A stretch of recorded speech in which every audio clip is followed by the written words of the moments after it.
Please welcome the Program Director of ISWA Scholarship Program, Tim Bouldry.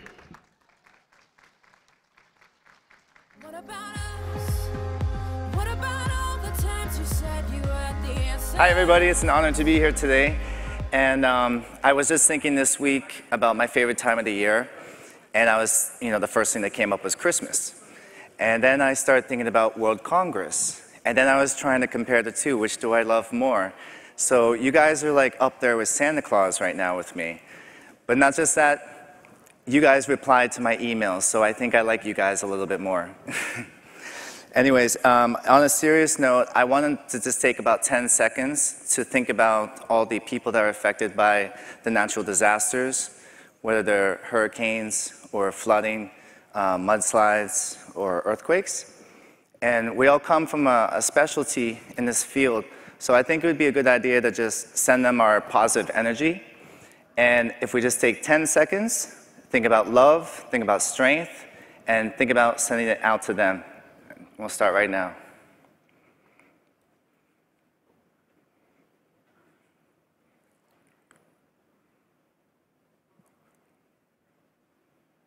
Thank you. I hope you really did that with me. And now I have a gift for you. I have a song that the kids wrote from La Chureca. These are the kids that work at a dump site that I live next to in Nicaragua. They wrote this song while they were living inside the trash dump, and it's actually pretty impressive. It has an upbeat kind of groove to it, but it has a very sour note, and I'd like to play it for you right now. And actually, the introduction to this will be Milken. He's acting as my assistant right now for the ISWA Scholarship Programme. Que nosotros hicimos chavalos pequeños en la Chureca, dice así: Dios mío, tú creaste todo, también a los niños, pero este ambiente nos da mucho fastidio, ya mi corazón lo tiene entristecido. Quisiera que ustedes a mí también me escucharan, para que el gobierno ya despertara, y este basurero de una vez se acabara. Este trabajo muy duro nos tiene muy angustiados, y nuestro destino es tan malo que nuestros seres churequeando hay muertos han quedado. De este trabajo comemos y bebemos, y señores les digo, ¿para dónde cogemos? Quisiera que todo esto solo fuera un sueño, porque siendo niño aún soy muy pequeño. Esta situación nos ha robado nuestros sueños. Dios mío, tú creaste todo, vela por los niños, vela por aquellos que no tienen cariño, vela por la comunidad de los Martínez. Creen que porque vivimos en la Chureca no tenemos derecho, y solo por eso vienen aquí a tirar sus desechos.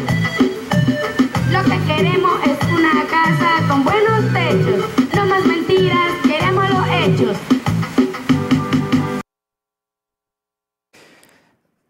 Though it's an upbeat song, there's some powerful words going on, and I just wanted to point some out. I wanted the media to listen to me so that the government would wake up and the garbage dump would one day be over. I wish that all of this was only a nightmare, because this situation has stolen our dreams. What we want is good ceilings, no more lies. We want what echoes. And as you can see, what they're asking for is change. We come to World Congress from all parts of the world to offer wide range and very diverse talents. Even though we all offer something very unique from one another, our greatest learning comes from when we share the knowledge from each other. And for one purpose, for change. We are the people that are taking responsibility for our planet, our animals, our neighbors, and nature. Of course, we can argue about changing politics and stopping corruption and poverty, but I believe in order to really move forward, we must agree on changing minds. Mental poverty does not only occur with the poor. Ignorance stretches across all economical spectrums of humanity. So the responsibility we share is to educate one another in our own personal field and to open each other's minds, and to make a cleaner, smarter future for our children and the next generation. I proudly stand here because of ISWA and SWANA, and I want to extend a huge thank you for all the support you've given me and the extra meaning you give to my work. But I also want to thank everybody else here today, because every day I meet someone that I never knew that was doing something really inspiring to me. And I say that because 9 years ago, as a young documentary photographer, I was wandering around Central America looking for something to photograph. And when I saw the children working in the trash dump, that's when everything changed for me. And in fact, I have the original photo, the very first photo I ever took. This is Felix and Jose.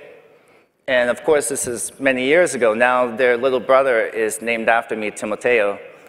And you know, I remember taking this picture because in that moment, I felt my future. I felt something change and shift inside my body chemistry. And I knew that this was the road that I was going to follow. And I think that's one of the inspiring things for me about children, is that they teach me my road. I feel like sometimes I get more from them than they get from me. And I think that's what it is all about, is sharing each other so that you figure out your paths and your roads and figure it out together. You know, I really wanted to photograph people, I wanted to photograph the environment, but larger than that, I wanted to photograph change, and I wanted to see how things can change in places like this. And I'm the first to tell you that working in the community, living in a dump site is very, very difficult. It's not easy. I deal with all of the same situations, of course from my own side, but sociologically with them. Suicide, death, let's see, I wrote a list here of all of them. But many of these things I have to go through with them. I'm sorry, I get a little emotional when I start thinking about the faces and the stories, and especially when I see my kids up on a big screen like that. And it just makes me want to, it makes me proud, and it makes me want to bring it back to them and show them how important they are. And I think that was the biggest part of my work, was always to go back and look for the same kids and follow up on them. So my point of all of this is that I thank you for helping me give purpose to my work and to be able to get this far just by taking pictures and following some people who I love. Thank you.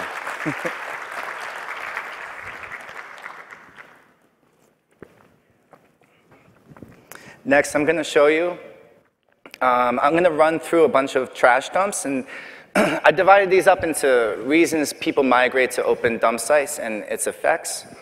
This first one is in Venezuela. This is an area called Puerto Ordaz. It's an area called Cambalache, is the name of the dump site. The community I focused on was this indigenous tribe called Wawau, and they migrated from the jungle to the trash dump. And they did this for clothes, and they did this to repurpose items. They found a conflict when they arrived to the trash dump because there were the local city people already informally recycling there. And this caused violence between the two groups. So they actually live a little bit further outside the zone of the trash dump. Here you can see, I use these images to show you some of the malnutrition that you might find in an area like this. And then these are some more images from the same place. It's a very polluted area because nearby there is an aluminum factory. There's a lot of, it's a big industry there for metal. And the byproduct of aluminum is red mud. And I'll come back to that later in 1 second. Here's an example of how they repurpose the items. So this boy is using a refrigerator door as a flotational device, and there the refrigerator is being used as a closet. So they don't have the knowledge to repair or resell these items. They just bring them to their home, and they repurpose them however they can. Now, this shows you how they work as a group. You have to remember this is a tribe. So when I came there as a foreigner, I basically had to say to them, you know, take me to your leader, and they took me to, you know, the chief, and then I have to talk to the chief about what I'm doing there, why I'm there, why I want to spend a week with them, and then he has to tell the tribe that you know, he's going to be with us, he's friendly, you know, everything's good. So they really work as a group, and they will all go to the dump together, and they'll come back together in trucks. And then some people start cooking, and then everyone else goes down to the Orinoco River together to bathe together. It's like a ritual, and here they are bathing here. But there's a lot of news about this red mud that's overflowing and apparently going into the Orinoco River where they bathe and they also fish. If you look at Google Maps, you can see the red mud plant and how large it is just on Google Maps. This is Haiti. In Haiti, there's a large principal dump site called Troutière, and I heard there's a second one, but I'm not sure. I photographed this in 2012. And besides that, you basically have dumpings. So in Haiti, it's very disorganized, and local people kind of agree where trash goes, and then that trash, you know, pollutes everything around them. It's not treated properly. And Troutière is the best example of a landfill trash dump type place. The top, well, all of this is Troutière, and in the top you see like a mountain. That mountain is all the rubble from the homes that were lost from the earthquake. So here, you know, an earthquake increased the informal sector from 200 to 2,000 people. So that's a significant change, all because of an earthquake. This man, Jean, I had spoken to him. He spoke perfect English, and he was in college, and he lost his family, and he lost his school, his house, everything. And when you're thinking day to day at that point, he had come here to recycle. He would be a great scholarship kid if I had a connection in Haiti. And then I put this photo up there because he's lifting up flour. I mean, can you imagine going into a trash dump? I've seen people pick out food and leftovers, but to pick up flour to cook with, I think is pretty extreme. And you can't see it in the frame, but there's like a pig up there too. Everything really gets mixed together. These are examples in Jacmel, outside of Troutière, where you're going to find more trash that's open dumpings. And here, this is it's like too big to fit everything inside my frame. But basically, everyone just throws the trash over there. And then when it's high tide, the water comes up, mixes with the trash, carries the trash to the bay, where everybody is you know, fishing. And then it washes to the beach. And then these kids are proudly recycling, and it looks like a trash dump, but that's actually a beach. This is in various dump sites in Jordan, and every time I pick a new place, I try to find a new continent, a new culture, and a new reason. So this reason was really about the refugees. I will say that in Jordan, everything was very organized, and the informal sector is very, very controlled and at a minimal, and there's contractors at all of the dump sites. I would imagine like in Iraq or a country like that, it's much worse. But I did find people from the Surat refugee camp, and what they would do is look for permits. And when they get the permit, they come to the dump to recycle. This one is on the Syrian border. You can actually see the Syrian dump site from the Jordanian border, but it's just left behind there. And this boy, his father goes from the Surat refugee camp, and this is actually the tents that they use. They brought a tent. They get a permit for 2 weeks. He brings his 3 sons, and they work in the dump site for 2 weeks, living there, and then they go back to the refugee camp and wait for another permit. Now, this is kind of my second home now in Nicaragua, and here is an example of the way that the people were living in the dump before, and then the Spanish government came and they gave them homes. And I would give the project like a B-, C+, I don't know. There's a plant that provided jobs, but it didn't provide enough jobs, and people are making a little bit less money. And also, first of all, La Chureka happened because of an earthquake in 1972. And then when the project started, there was a big hurricane. So you have an earthquake and a hurricane creating a larger informal sector. And when the hurricane happened, they moved them into the same barrio that they created for the people from La Chureka. And what happened is that they don't have jobs. So it's wonderful that they can receive a home rather than live inside plastic. But they didn't receive a job, so they go to La Chureka to recycle. And now they're trying to close off La Chureka with the police, and there's a lot of conflict going on between the two.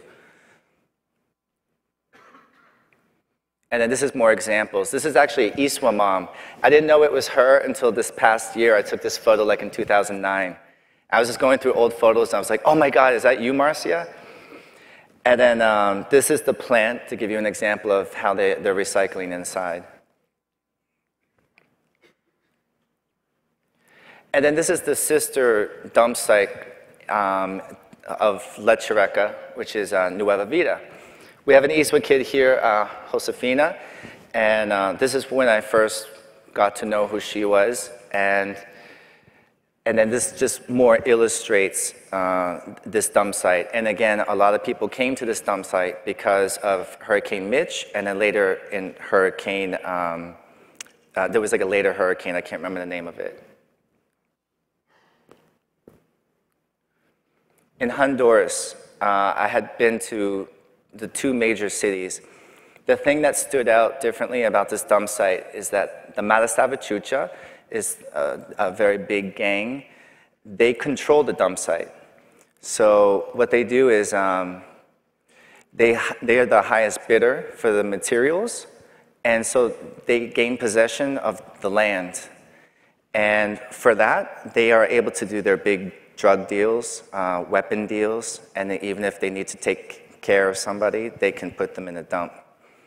And I know all this from interviewing both places that are very separate from each other, but also because a pastor works for them, and he tells me all stories, like sometimes you'll see a very expensive truck go up to the dump, you know, like something one of us might own, and you know that there's something shady going on up there at that moment. And I also wanted to show you that they have a medical sector, and it's all medical waste, and basically any biohazardous waste, they just take it and toss it there. It's not even really covered up that well. And in that, you can find tons of needles, blood, there's placentas, there's fetuses, there's all types of things. And this is in San Pedro Sula. The other one's in Tegucigalpa. This is in Bangladesh. They call it the landfill, but I don't think it had a lining, but it's in Matuel. And there they have like 138 or 70-something canisters all over the Bangladesh. And most of the people will recycle at the canisters, so they don't have to go directly to the trash dump. However, there's enough materials that end up in the trash dump that there's a community that's living there and working out of it.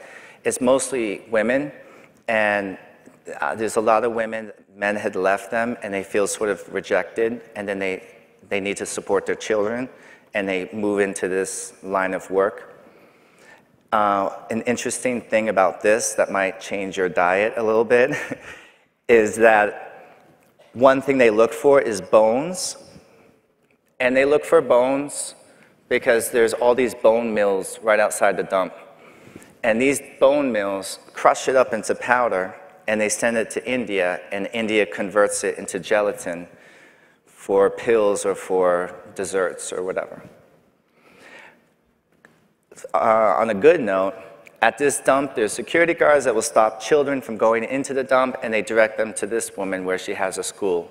So you won't find children working in the dump at that particular trash dump. This is in India. This is the very northeast part of India. This is the greater adjunct stork. And this was sort of my attraction to this particular landfill because this bird is very prehistoric. It's over like 8.5 feet wide in wingspan.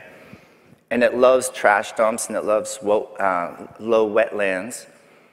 And I had to go very far. I had to cross the border in Bangladesh to get there. And you can see the people living directly on it. It's very wet and mushy there. And the people here I found were very, very friendly. They were very welcoming. This is in Guatemala. There's a lot of complicated things to explain. I hope you're still interested in everything, but I think each one has its own interesting characterization. I'm on a cliff taking this photo of the dump, and on the cliff is a cemetery. And when there's high rains and mudslides, the cemetery falls down into the trash dump, and the people go into the graves and they try to rob all the jewelry and things like that. Also through here, there's a river that runs through this, and it carries the water all the way to the ocean. And it's unpredictable how the water runs and the way the dirt is. So sometimes people fall inside and they die. You can look this up on Google right now. This is Zone 3 in Guatemala City. And also, let me go to the next frame. Here is another example of all that trash, and there'll be like a little truck like that. It'll fall into the trash, get lost, and by the time they find the person that already died. And this is where I am up on the cemetery, and that's where the cliff is, where it goes down.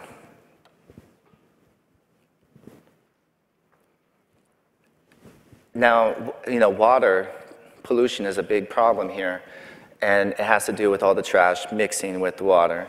So I drove 45 minutes from Zone 3, following the river, and I came to this village where people were still recycling the garbage that gets all collected and fallen into that area of the river.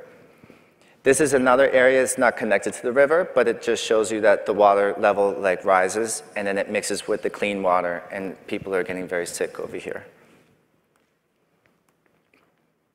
This is the last one, and you know, this is a happier note, is Colombia. When I went to Colombia, I noticed that I could not find an open dump site with informal workers working inside. So this is like a glimmer of hope that that can change if we work on the level with mayor's offices or the government, if the government will even try. But I think working on the mayor-to-mayor office seems like a good solution. And what they did was they gave people an identity, an identification, and an actual job. So they receive a small pay, but they also get to collect the money that they recycle at the same time, because they're seen as doing a public service for the country.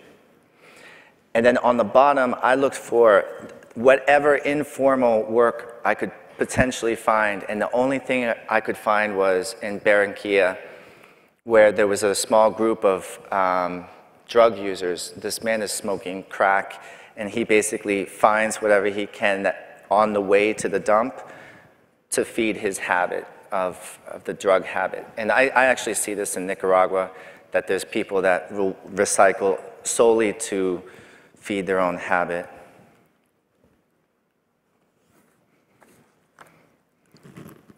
The ISWA Scholarship Program is an opportunity for change. Together we can change the lives of children who work at dump sites, who sing the sad song that I just showed you. The ISWA program acts as a life coaching system that offers many benefits to 48 informal working youths and their families. We get the kids to leave the dump and pursue an education. Meanwhile, we search for other working methods for parents who are willing. We have kids all the way from preschool to university. The kids receive tutoring, English, psychology, activities, special courses, and we welcome visitors or sponsors like yourself to come visit us. That helped us a lot, actually. In just 2 years, the program has grown, and we've been seeing many positive changes with the kids, but it hasn't always been that simple. Like I said earlier, I work through some of the difficulties that they have to go through. And but little by little, we move along and we identify with one another through the program. This allows us to move forward together and to become smarter, and smarter together, and that includes myself. And next, I'd like to tell you about an ISWA kid named Milken Javier Sanchez. He's 19 years old, and he grew up in Chichigalpa. Chichigalpa in Chinandega is an area where there's a lot of sugarcane, and sugarcane is a huge product coming out of Nicaragua. And they use a pesticide, and this is a controversial topic, but they use a pesticide that seeps into the water stream, and people are dying because of this. In fact, I have been to the trash dumps in that area, and there's a lot of ex-sugarcane workers, because if they receive the chronic kidney disease and they're examined by the company, they will fire them. And if they fire them, then they go looking for work in the dump site. So that's a controversial issue there, and those people are actually taking drugs to try to mask the tests so they can continue to work, leading them to get more sick. So I just want you for a second imagine Milken, who lives up in Chichigalpa, and his family decides to move to La Chureca. Like, if you can imagine for a moment that you're so sick and your family fears that their kid has to work in those fields, that they would end up using La Chureca, a mountain of trash, as the better alternative than that. And this is Milken's story. My name is Milken. Quisiera que los medios a mí también me escucharan para que el gobierno ya despertara y este basurero de una vez se acabara.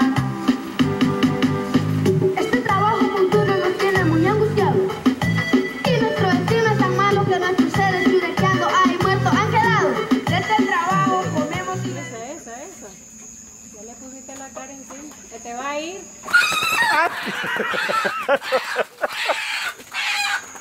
Dale el pescado. Oh, pobrecito. Mañana van al mercado a comprar. Ajá. Y se compran más cuestiones para echarle más pollo, pues. Sea de la marina. Sí, se vino, chaval, usted no lo aguantaba. Mi nombre es Milken Javier Sanchez. My name is Milken Javier Rivas Sanchez. I was born in Chichigalpa, in the countryside. When I was 6, my family left for Managua to live in the Chureca trash dump. Because here we have a lot of illness from contaminated water. They put pesticides in the sugarcane, and these pesticides seep into the earth where our drinking water is. Then they run together, contaminating our water supply. You can't drink the water from the faucet too often, because there is a volatile illness called chronic kidney disease. Here, someone dies every day from this. La Chureca is an area with lots of smoke and contamination. But we didn't have many options, because here the people are dying and we were scared. If I had stayed here, I might have died too. I lived over there since I was 6 years old and started working when I was 8. Since I was little, I was always working. Now I live over there, the new barrio, Villa Guadalupe. They constructed all those houses for the waste pickers. On this side of the dump there was a high, steep hill. When I was little, I would search in the dump for wood planks and 4 wheels to make a car. I would play with my friends and drive my car down this mountain to my house. When it broke, I would repair it, because it was the only toy I ever had. Ahí en La Chureca, yo me encontré I met Timothy in La Chureca, and he asked me if I was interested in receiving a scholarship to study, and of course I accepted. He put me in a private school. He started to help me in many ways to leave the dump and follow my studies. But afterwards, I had to work at La Chureca after school to help my sister pay for her tuition, because we had no money in the house. I had to confess to Tim that I was back working in the dump, but since he also gave my sister a scholarship, I haven't been back since. Tim has a lot of work to do for all the kids here. He works at both trash dumps to help more children. He has helped this community a lot and taken a lot of kids out of the dump to place them in schools. I asked him if I could help him because he has helped me so much. Next year, he is going to put me in a school for technology and English. He found me a job working as a mechanic and bought my mechanic tools.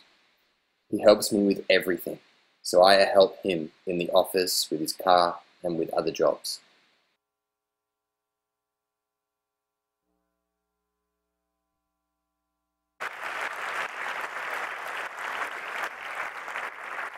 Thank you. Milken will really appreciate that, I'll tell him. Another family I wanted to share with you is a family of Margarine. She has 3 kids in the ISWA program. Her story is complicated, so let me do my best. It's her mother, Alba, and she has 1 child in the program. Her daughter, Margarine, has 3 kids, and her brother, Francisco, has 3 kids too. I met them because we had received more funding, and so I had to put my little disguise on and go up to La Chureca and look for more kids. And I found these 3 adorable kids underneath a carriage, and I asked where their parents were, and that's when I met Margarine. Margarine took me on a little journey because she didn't get a subsidized house, and she lived in a squatter community alongside the hill. Antonis actually came along with me, and also my mother, and I always bring people to see them. They're a little hard to get to, but they're worth it. And everything seemed to go okay. Like, I had a system where they could drop the kids off to a school before going up to the trash dump and then pick them back up on their way back. But there was like a morning session, afternoon session, so I had to buy a bicycle so the other parent could bring them. But we had a system going. But things changed after Margarine's husband killed himself. He hung himself inside the house that they have made of trash. And this just turned everything upside down. At that point, the neighbors and the relatives of him blamed Margarine and presented weapons, like threatened the family out of the house, and they were out on the street. There was another family that helped them for a while, and they were living there, but that didn't last so long either. The son in that family was also in a gang that they were staying with. Basically, everything I deal with there is very unstable. So I always have to, in fact, I have to go back October 2nd, and I know there will be a list of stories of things that I'm going to have to deal with. But you know, sometimes those challenges are the things that make it most worth it, and I get excited about. Because in this situation, ISWA had to step up, and we offered them a house. It's only a rental until we found a more permanent solution, but because we're dealing with 3 families now, it was 12 people total, and the father had died, we moved them into a house in Villa Guadalupe where I work with the rest of the families. And that's been going really well because now the kids are back in school, and also I also made the other two fathers into security guards. So one is not going back to the dump. The other one is going sometimes, but working more as a security guard. And I'm still working with Margarine to get her into her own school for next year. But let me allow her to tell her own story.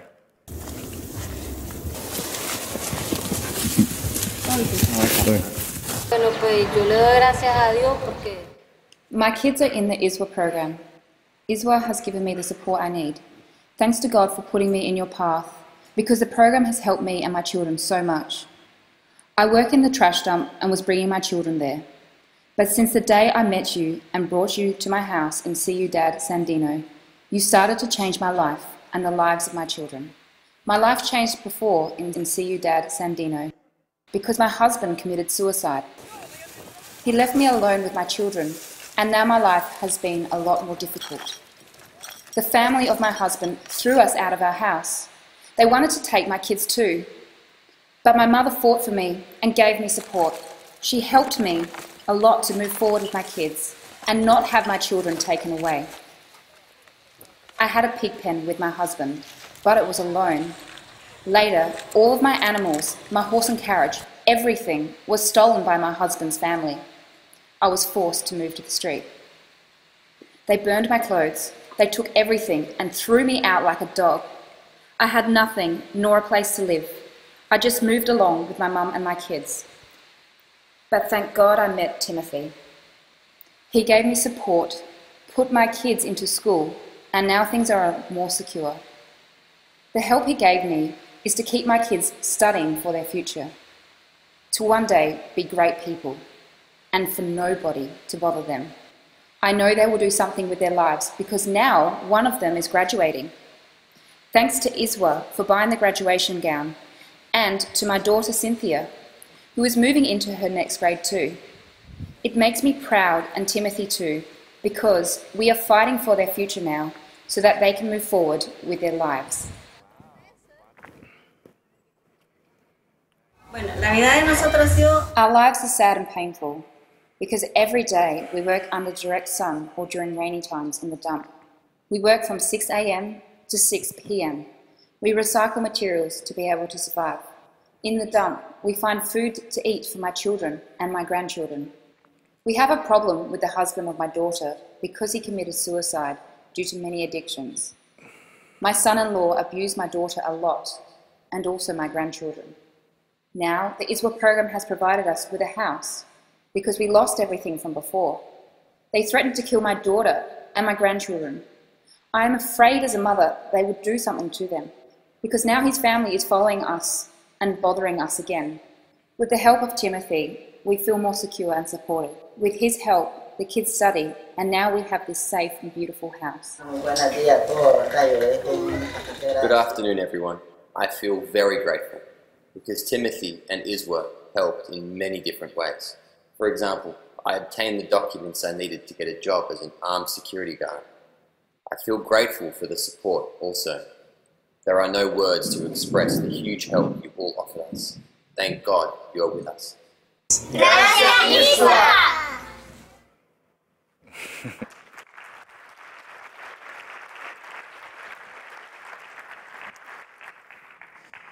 I'll tell them that you said that too. I'm actually looking for a permanent home for them. I'm still on a rental basis, and I'm going to move them to a more affordable house where I'm going to try to see if they can pay for part, and then I pay for the other part, and then try to wean them back into their own, sustainability. But if anyone has any building type projects, you can let me know. I would be open to any type of alternative building projects. I would just need to buy the piece of land, and in that area it's very affordable. I want to just tell you a little bit about the atmosphere that we have to work in, and not just for myself that I have to work in, but for the children that have to live and grow up in this area. We have three ISWA kids, Moises, Araceli, and Roberto. Their father makes guns and sells the guns and also drugs. And it just happens that they have really great sponsors for those kids that come and visit them all the time. So they have a little bit of that support, but they're at a very, very difficult point because of the instability of the family dynamic. And I'll just tell you two quick stories. One time I had a professional film crew with me that was filming an interview, and it was all people from America. They had all these, like, the boom and the lights and all this stuff. And behind me was Roberto's house where the father lives and where they bring the recyclables. And I had to do a couple of takes, and I got like a good take, and then suddenly there was like a bang, and then everyone like looked surprised, and I turn around and he's like chasing someone with a gun, and then I turn back around and everyone's just gone. Like, I've never seen so many white people like vanish in 1 second as I did on that day with equipment going into a van. With the same family, months later, I had two sponsors visiting that family, and the father was out of the house like with us, and I felt like, okay, he's turning a new leaf, everything is okay, but your past always precedes you. And in that moment, I saw an ice cream truck go by, like not a truck, but like a little bicycle. And I said to myself, we made eye contact, and then I said, okay, great, now I'm gonna have to buy ice cream for all the kids. But then he looked very clean, and he just kept going, and I was like, that's suspicious. And then suddenly, undercover cops came around the corner and started chasing the father between the sponsors and followed him through this little river of trash.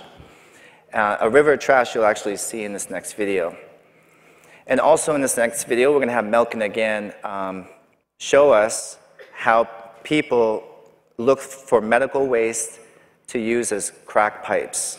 Not something you probably expected at World Congress, but give you an example of all different spectrums of the rainbow. With this, the drug users smoke crack or cocaine. They look through the trash for medical waste to make the pipe from. This other one is not finished yet. They put the rock here and they smoke crack. They sell the crack in all of this zone. The buyers would go to La Chureca to buy the materials from us. Now we have to bring this to them here because they can't enter La Chureca. It's dangerous with the police, security and everything, but we have to bring this from La Chureca to here. We have a problem with the water. The water comes when there is a lot of rain and it runs through here. It smells horrible. A lot of the kids in the ISWA program live here. All this sewage water runs through to Managua Lake.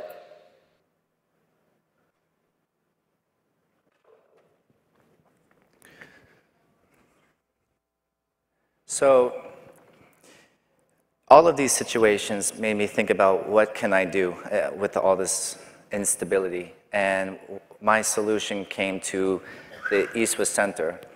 And what I had done is I bought a simple subsidized house off of one of the ISWA families. And they used that money to move to the Caribbean coast where there's no dump sites near them. And they have a plantation now, a small one, and they're making plantains, rice, and beans. And the only agreement was that if I were to do that, you need to keep your 2 kids in the ISWA program. And so we agreed on that. Oscar is going to graduate from high school this year, so that's really important that we follow up with his studies for university. And Sarah, she doesn't have the best grades, but she's in the private school, so that says a lot because there's a big gap between the public and private schooling in Nicaragua. And she's also taking English classes on the weekend, like with a real English school. So they stayed and the other ones left, and I remember the night I was supposed to come and pick up the keys, and I said, you know, I saw all this stuff they still needed to pack, and I said, oh, well, if you need me to come back to pick up the keys, I can come back later. And they laughed, and they're like, Tim, there's no key to this house. And I was like, I just bought a house that has no key in the middle of a ghetto.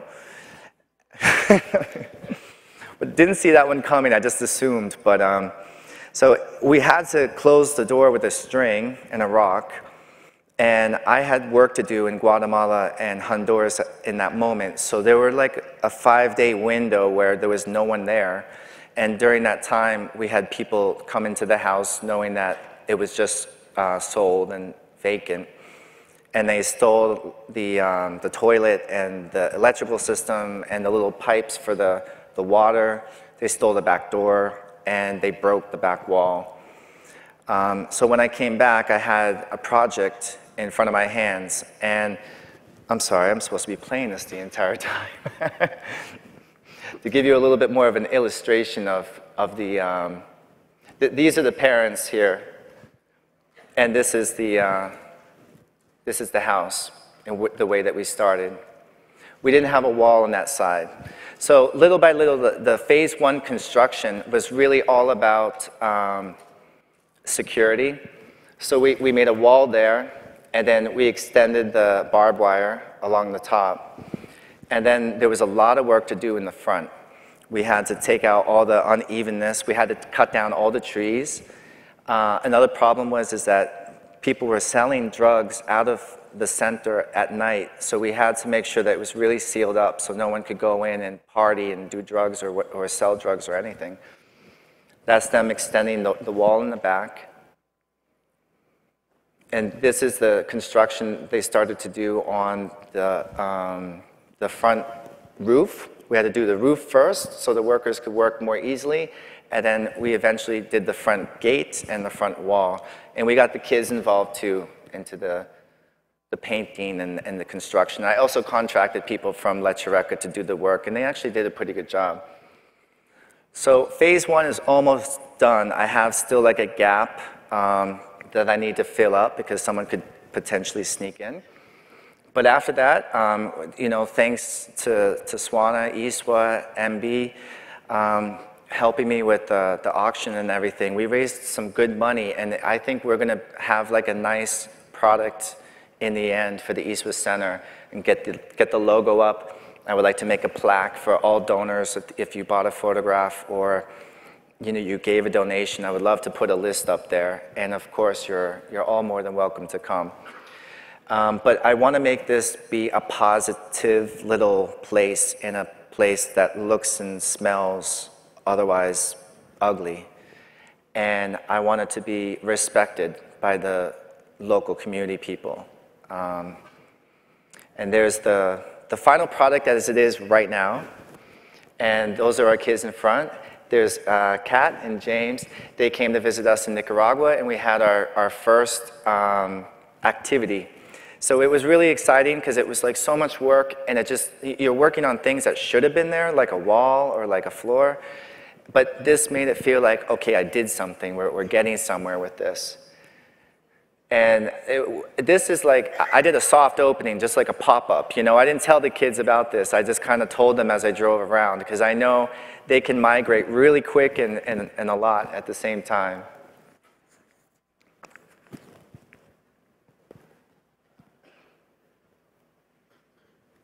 So I feel so much gratitude for the opportunity to stand here today and talk about the informal recycling communities at trash dumps. I feel like we have come a good ways, but we still have a long way to go. The life of the informal recyclers is a sacrifice and a service to the world without the majority of people noticing this. They are literally picking up our non-organic materials that would otherwise pollute our planet for decades. They may not view it that way because they are recycling to survive, but to me their actions are very commendable.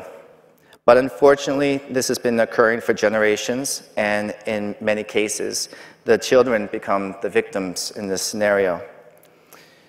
We cannot allow child labor to be the byproduct of our materials, even if the product has been used and tossed away. It is still our responsibility. It's been nearly 10 years since I've seen the first kid in the dump, and it still doesn't get easier to see and to deal with. And even though in La Chureca it got a little bit easier, it's a lot worse in a lot of other countries around the world. Is it too big of a step to ask people to start making common sense? To at least like not allow children to be entering the trash dumps, to have some type of system to stop people? I've seen it happen before. I know it's possible. The world creates products that promote a growing economy, but ignore its contribution to its growing poverty. Materials produced will function in the now and may last only moments in our lives, but the material can cause prolonged pollution for generations, especially in underdeveloped nations where open dumping is common and a cleaner system of waste disposal needs to be enforced. Companies need to make more real environmental friendly products, as governments need to enforce stricter methods of disposal and cleanup. And us as entrepreneurs or engineers or environmentalists or humanitarians, it's our responsibility too to keep this flowing and keep it working. We must close down all open dump sites, and during so, we must create formal work for the informal sector of waste pickers. This is a challenge. This change is very difficult. Not everyone will be satisfied, but I believe that these communities are usually large enough to create their own system of trade and economic growth independent of trash dumps. This is why educational scholarships, counseling, and life coaching can help balance the lives of the people who struggle during that type of transition. So I guess I had a lot of points to make this morning, but I think the one that I want most for you to walk away with is that whether it's 48 ISWA kids or 48 million kids around the world, let's stop making children be the victims in this scenario of our materials. Let's make a clear statement, and it's time to pass a universal law today. And just to end on this note, Gracias ISWA! Gracias SWANA! Gracias MB! I would have had them say it all at the same time, but the kids wouldn't remember the 3 names at the same time. Thank you very much.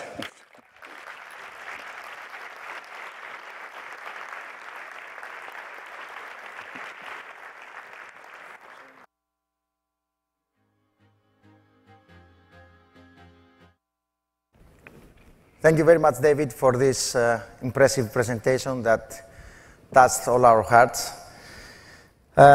I have to say a few things, but I would like to start. I have to give an answer to someone that asked me why I did not dress more officially today. Well, my answer is that this is a very official dress. It's ISWA Scholarship Programme with my name. It's a gift from Timothy and the children in Nicaragua.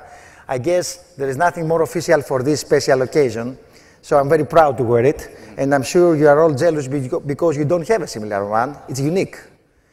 I promise if we go like this in the scholarship program, next year there will be available a lot of shirts you can buy and donor as well. Now, speaking about this, well, as I was walking through the room, I think I saw David Biderman bringing some news there, and I would like to ask him to join us. Besides making a fantastic conference, he brings some good news, I guess. So, David, the floor is yours. Thank you, Antonis. Good morning, everybody. When I learned about the ISWA Scholarship Program and the just incredible work Timothy was doing, I thought to myself, this is something that SWANA has to get involved in. And then I found out that he was doing this incredible work in Managua, Nicaragua, where my father grew up. And then it became personal. And so I am pleased to announce here today that SWANA has raised some money to contribute to the Trading Trash for Education program that ISWA runs. Our chapters have been incredibly generous. Several individuals have been incredibly generous. And SWANA International is making a sizable contribution as well to this. So I am very, very pleased and proud, Timothy, to provide $45,000 from SWANA and its members.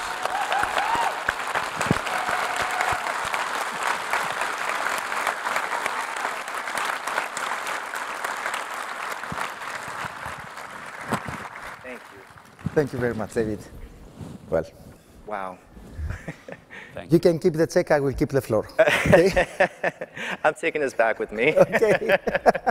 Thank you so much. I don't have words, but I can tell you that this is exciting because I'm going to show you, we're all going to show you how proud we are to accept this, but I mean to do so much with this. So it just really inspires me for another year and another year and another year, and to stick with these kids, and maybe one day we'll have a World Congress and one of these kids comes here. That would be amazing. I'm just putting it out there. Okay. Thank you, Timothy. So thank you. I appreciate this. Well, allow me to close this session with a few more words. Most of them will have informational content. Well, I think we discussed a lot about closing the dump sites in this conference. And for all of us in ISWA, there are substantial experiences that have to be discussed further, analyzed, and somehow get the juice out of them and put them in practice. Especially, we discussed and we analyzed a lot our first success to close the Brazilian capital's dump site, Structural, in Brazil in early January. This was an important success as it was the first practical proof that what we are saying is not something unrealistic. It can be done even in very difficult situations.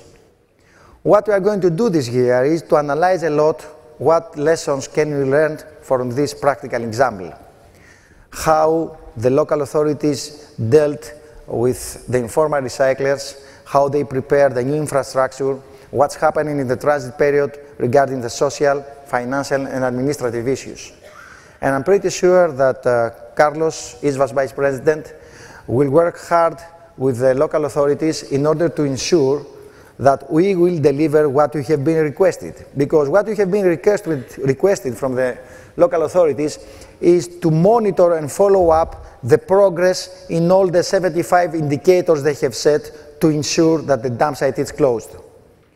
In other terms, ladies and gentlemen, what I'm telling you is that in Brazil, there is already a role model that deserves to be studied, and I'm sure our working group on landfills, and first of all, Luis Marineiro, his chair, will work a lot on this example to take global outcomes and make them available for all of us. The second I would like to tell you is that recently, ISWA, the national member of ISWA in Israel, the Dutch Association of Municipalities, and ISWAG, the national member of ISWA in Belgium, signed a memorandum of understanding under which they will promote in common the Dumpsites campaign, and more specifically, they will create an educational center using Hiriya's facilities in Tel Aviv to provide training about the Dumpsites campaign, especially in African countries. I think this is good news. It will give us the opportunity to deliver our messages in a structured way, and very soon we will start to organize the first seminars.